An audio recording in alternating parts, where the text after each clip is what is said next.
tahun 2023, konflik internal di Keraton Kasunanan Surakarta kembali pecah. Padahal Wali Kota Surakarta, Gibran Rakabuming Raka, sedang serius melakukan revitalisasi Keraton Solo agar tak terkesan kumuh dan bisa menjadi Javanese Civilization Learning Center dan Living Royal Heritage Life. Namun, di tengah proses revitalisasi, tiba-tiba terjadi konflik internal keraton. Lalu, bagaimana sikap Gibran dan nasib revitalisasi Keraton Kasunanan Surakarta?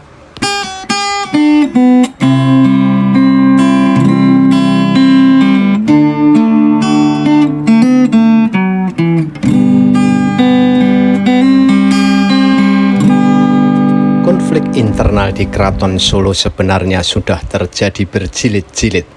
Untuk mengingat kembali, ada baiknya kita sampaikan lagi konflik-konflik yang pernah terjadi. Setelah mangkatnya Raja Keraton Surakarta, Pakubuwono XII pada tanggal 12 Juni 2004, Keraton Kasunanan Surakarta sering diwarnai konflik internal. Karena Pakubuwono XII tak memiliki permaisuri dan tak menunjuk putra mahkota, sempat muncul raja kembar yakni Hangabey dan Tejo Wulan. Pada tahun 2012, Wali Kota Solo saat itu Joko Widodo alias Jokowi dan anggota DPR Muriati Sudibyo turun tangan dan berhasil mendamaikan kedua kubu. Keputusannya waktu itu, Hangabey dan Tejo Wulan sepakat menandatangani akta perdamaian.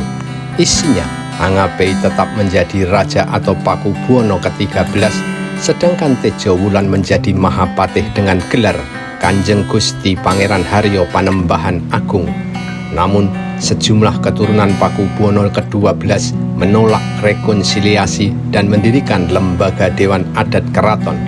Lembaga Dewan Adat ini dimotori GKR Wandansari Kusmurtiah, GKR Retno Dumilah, GKR Indriah, serta Putri Pakubuwono XIII sendiri, yakni GKR Timur Rumbe Kusumo Dewayani dan beberapa kerabat keraton. Lembaga itu bahkan sempat memberhentikan sang raja. Lembaga Dewan Adat Keraton Solo menilai selama memerintah, Hangabey beberapa kali melakukan pelanggaran termasuk tuduhan tindak pelecehan seksual.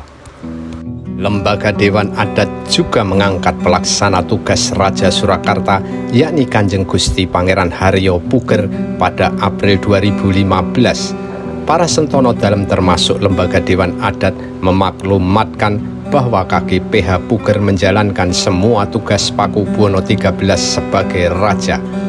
Konflik berlanjut.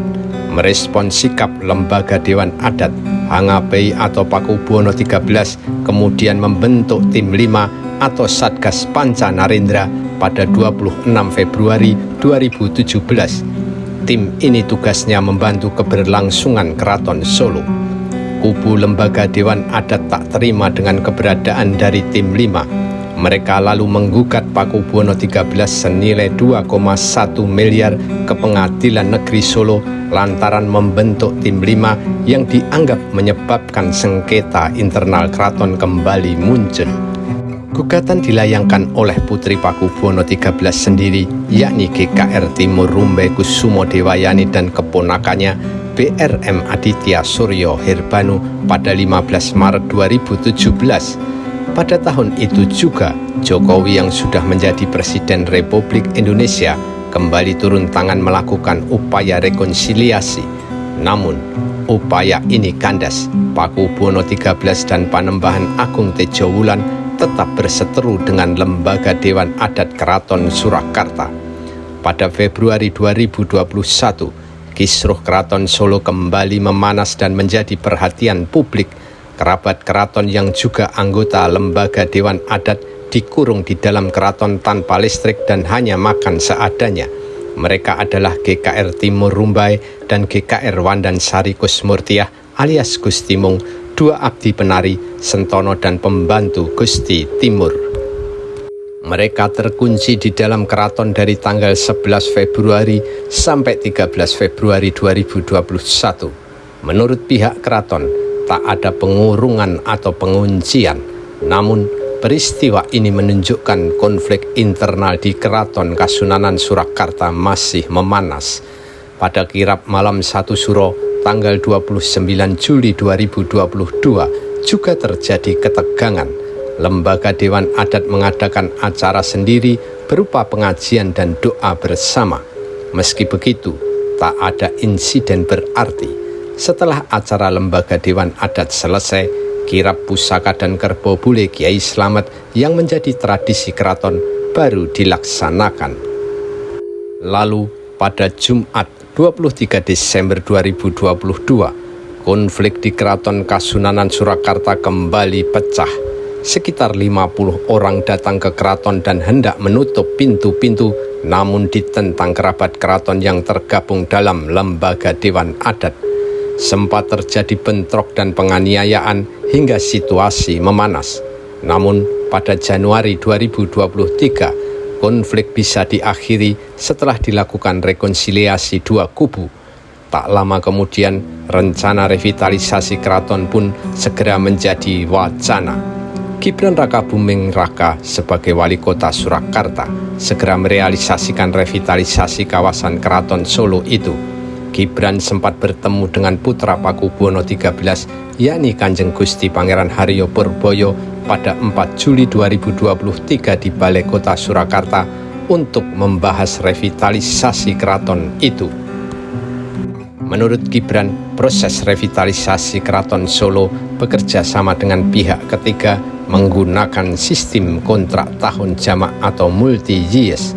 Proses revitalisasi menggunakan dana gabungan APBN dan hibah dari Uni Emirat Arab. Untuk tahap pertama dilaksanakan pada September 2023 hingga Juni 2024. Revitalisasi ini mengusung master plan yang mengombinasikan Keraton Kasunanan Solo sebagai Javanese Civilization Learning Center dan Living Royal Heritage Life. Keraton akan dikembangkan sebagai pusat pembelajaran kebudayaan Jawa. Selain itu, dilakukan pemeliharaan fungsi-fungsi aslinya sebagai tempat tinggal keluarga raja. Namun, di tengah revitalisasi, tiba-tiba kembali muncul konflik di Keraton Solo pada 9 Oktober 2023 antara pihak Sinuwun Pakubuwono XIII dengan Lembaga Dewan Adat. Pemicunya, pihak Pakubuwono XIII akan menutup pintu masuk Kori Kamandungan. Kedua kubu beda pendapat terkait penutupan itu hingga terjadi debat. Lalu, bagaimana sikap Wali Kota Solo Gibran Rakabuming Raka dan nasib revitalisasi Keraton Surakarta? Gibran memastikan pihaknya tidak akan mengintervensi konflik karena merupakan urusan internal keluarga keraton. Namun, Wali Kota Solo itu memastikan revitalisasi Keraton Solo akan tetap dikerjakan sesuai rencana. Setelah selesai, baru akan diserahkan ke yayasan yang sudah ditunjuk sesuai dengan nota kesepahaman yang dibuat beberapa waktu lalu. Gibran berharap konflik internal keraton tidak menghambat proses revitalisasi, sebab bagaimanapun pembangunan itu sangat penting untuk mengembalikan keindahan dan kewibawaan keraton dan fungsinya sebagai pusat kebudayaan. Selain itu, revitalisasi menjadi bagian dari perapian tata kota Surakarta. Apalagi selama ini Keraton Surakarta terkesan kurang terurus, bahkan menurut istilah Gibran sendiri, alun-alun utara dan alun-alun selatan tampak sangat kumuh. Akankah revitalisasi berjalan lancar dan konflik Keraton Surakarta berakhir?